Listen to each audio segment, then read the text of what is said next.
বন্ধুরে আমার, অনেক স্ত্রী আছে স্বামীর আগে মারা যায়, আছে না নাই? অনেক স্ত্রী আছে স্বামীর আগে মারা যায়। ও বন্ধু, যদি স্ত্রীটা যদি স্বামীটাকে রাজি করে মরতে পারে, স্ত্রী যদি স্বামীকে সন্তুষ্ট করে কবরে যেতে পারে রে, ও বন্ধু, কবরে যাওয়ার সঙ্গে সঙ্গে স্বামী সইতে পারবে না।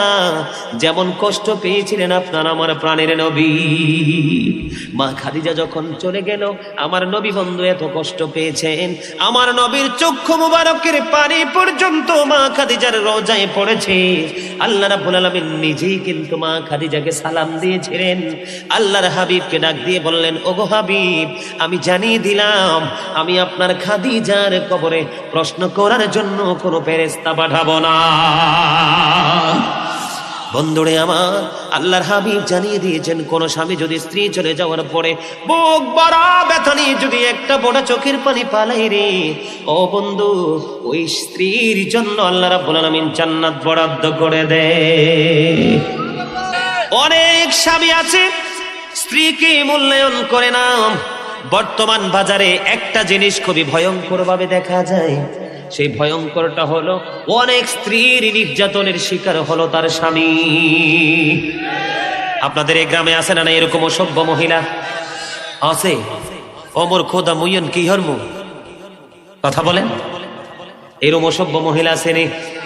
এইরকম অসভ্য মহিলা যদি থাকে, 5 লাখ হোক 10 লাখ হোক কাবিন দিয়ে এটাকে বিদায় করবেন। কথা কয় না? বলে হুজুর কেন বলছেন? এরে যুবক তোমরা শোনো, তেঁতুল গাছ লাগাইলে কি ধরে, আম গাছ লাগাইলে কি ধরে, তাল গাছে কি ধরে? কথা কয় না কেন? দাঁড়াইছেন মেহগনি গাছের নিচে, ওর মেহগনি তো ফাইকে গেছে, ধূপ পুড়াইয়া পড়ছে, লাভ দিয়ে উঠছে। আবার চাইয়া দেখি মেহগনির গোড়ায়, মনে মনে কয় আমি তো ভাবছি আম পড়ছে। নাউজুবিল্লাহ কোন? কথা বুঝেন নাই? হ্যাঁ, কথা কি বুঝছেন? আর আমি আম গাছ লাগাইলেন আম পড়তো, দাঁড়াইছেন তো মেহগনি গাছের নিচে কাঠের আশায়, ঠিক কিনা বলেন?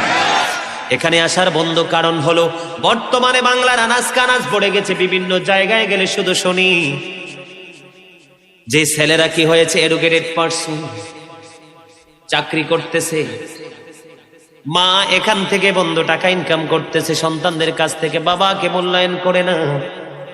আমার অনলাইন মিডিয়াতে দেখবেন অনেকগুলো ওয়াজ আছে, এর মধ্যে একটা হলো বিপদমুখী